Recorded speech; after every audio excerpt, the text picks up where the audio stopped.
So, yan. Ito yung mga napulot ko. Nilabhan ko. Ayan. Converse.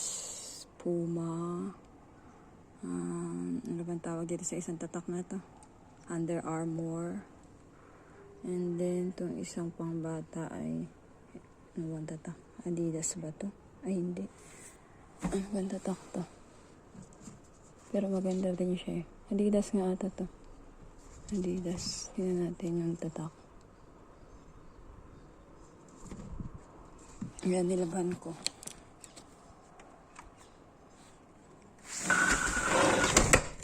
Dito sa aking bintana.